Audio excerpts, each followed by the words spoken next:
Gala-gala mood tayo today guys. Ang pamilyang mahilig sa gala-gala kahit walang pera. Nandyan yung panganay, siya ang driver namin. Tapos yung nasa likod si Habi, si Jessie at saka si Toto. So libot-libot tayo. Si Toto ay yung bunso po namin guys. At lakad-lakad. Medyo kumagat na ang dilim. Namamasyal-masyal ng konti. At ating ipaikot ang camera para makita natin ang view kahit na madilim. Dito po ay sa malapit lang sa bahay. At shout out sa mga may mga pamilya dito sa Lebanon na ang sinasabi ay magulo sa Lebanon. Opo, mayroon pong bombahan, pero huwag kayong mag-alala dahil malayo po kami. Ang nangyayaring bombahan po ay sa pinaka boundary, doon lang po magulo.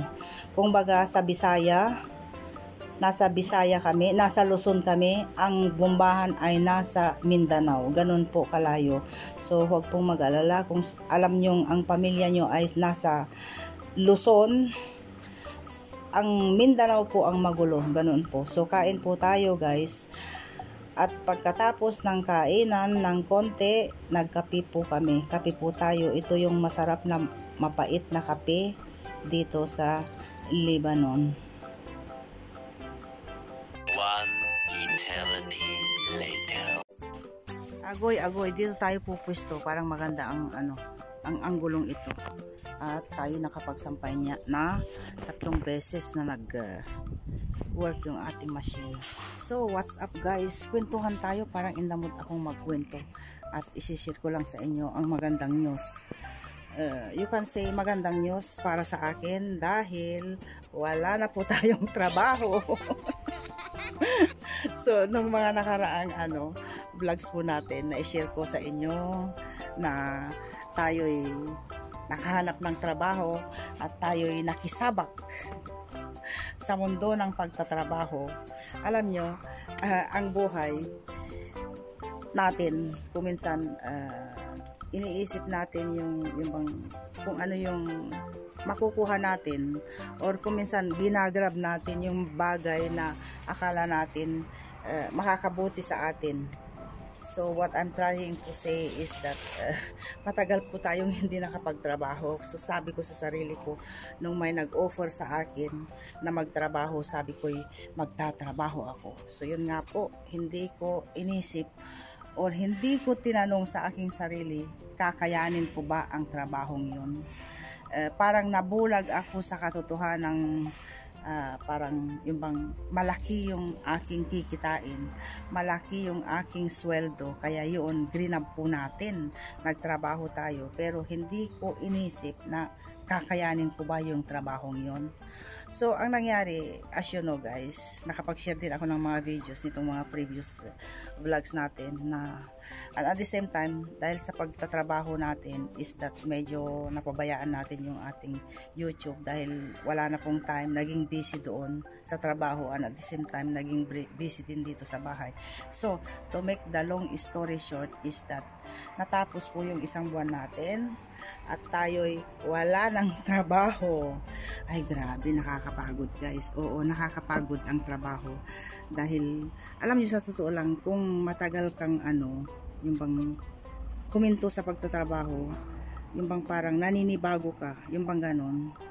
At meron din yung bang kung sanay kang magtrabaho na tapos magi-stop ka, naninibago ka rin, parang ganun ba. So yun ang nangyari guys sa akin. Nag-stop ako ng ilang taon, naging how to say, nanay bahay na lang ako. So sabi ko, nung may nag-offer nga sa akin ng trabahong yun, grinab ko dahil sabi ko kaya ko.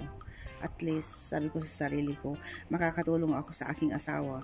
Pero ang hindi nyo alam, sa totoo lang guys, yung pagtatrabaho kong yun is that malaking issue po sa aking mister. Dahil nga po, nanggaling na tayo sa pagtatrabaho ng ilang taon.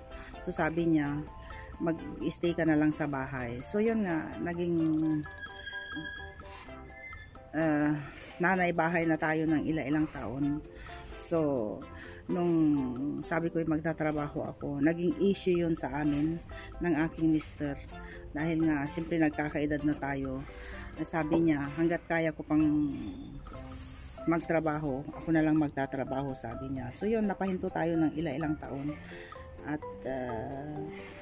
malaking issue nga yung pagtatrabaho ko. So, nung sabi ko'y magi-stop na ako, siya ang unang-unang natuwa sa pag-quit ko ng trabaho. Grabe, nakatayo ka ng buong maghapon, guys. Malaki ang sahod. Oo, naandun na ako, malaki ang sahod. Pero, yung bang nakatayo ka the whole day, na yung time lang ng pag-upo mo ay yung break time mo 15 to 20 minutes at supposed to be isang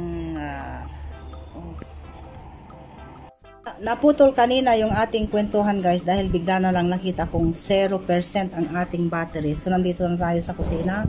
Itutuloy ko na sana kanina, kaya lang nakatambak pa yung ating trabaho dito sa kusina. So ayun, ang iniluluto natin, na atap na ako. Ang iniluluto natin, na-miss ko itong routine na ito, guys. Dahil pagising ng umaga, yung bang kunwaring magbubuhay mayaman ako sa roof, tapos itataas ko yung paa ko, ganoon, tapos magkakape nang walang disturbo. Na-miss ko ang routine na ito. So yun nga, pagbaba ko dito, nagkalat pala yung ating gawain dito. Ang niluluto natin, dire-diretso ng aking na-miss ko ito. Na-miss ko ang style na ganito ng pagbablog, guys, ng ilang linggo. So yun nga, ang niluluto natin ngayon ay okra, yung maliliit na okra. Ipakita ko mamaya pagtapos na. So ayun, na-miss ko yung routine na ganito, yung bang magbubuhay mayaman ka, na ang totoo ay wala kang pera, yung bang ganon. Oo, dahil as you know, inulit-ulit kong sabihin, malaking panahon or mahabang panahon din yung ating ginugol na pagtatrabaho noon nung bata-bata pa tayo. Pero yun nga, sabi ko, akala ko'y kaya ko pa yung magtrabaho. So, inuulit ko, shout out sa mga kaedad ko dyan, 50 plus, na ang liksi-liksi pa nilang magtrabaho, guys. Bukod sa mga pamilyang inaalagaan nila, pagdating nila ng trabaho, tapos yung dire-diretso pa yung trabaho. Kaya, saludo ako sa inyo, saludo. Kung pwede nga lang akong magganon sa inyo, oo, yun na nga, saludo ako sa inyo. So, yung mga kaedad kong, pero alam nyo, sa totoo lang, yung mga iba, kahit na 60 or 70s, malalakas pa sila. Oo. Pero ako, ewan ko ba, dahil meron na rin tayong iniindang sakit, diabetic po tayo, yun na yun. Diabetic, so hindi maiiwasan yung pananakit ng katawan, yung bang yung tuhod mo, yung mata mo, mga ganun ba. So, saludo ako sa mga kababaihan, lalo na sa mga kababaihan na nasa edad ko na malakas pa rin ang kanilang pangatawan. Opo. At yun na yun, kumukulo na yung ating niluluto. At by the way, nagpaplano pala itong si Habi, maraming ganap, nasusunod na ganap. Ngayong nag-stop na tayo ng trabaho, guys. Maraming ganap na pinaplano itong mister ko dahil mainit na dito sa Bayreuth, guys. So, nagpaplano kaming pumunta sa bundok.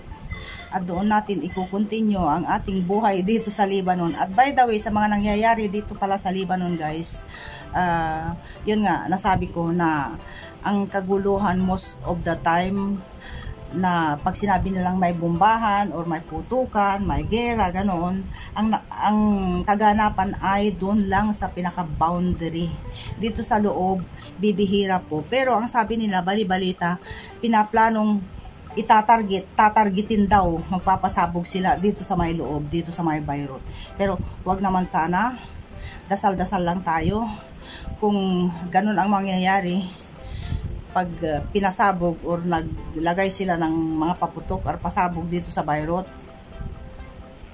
naghahanda na kami sa anumang mangyayari. So, ang plano ni Habi is that aayusin namin yung natinggang trabaho dun sa kabundukan, yung bahay. So, in case na may mangyari dito sa syudad, tatakbo po tayo sa kabundukan. So, ayun, nangangamoy na yung ating niluluto.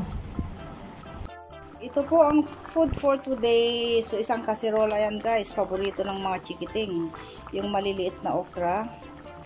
Ayan, tapos nilagyan, iginisa ko sa chicken wings at sibuyas na maliliit na ganyan.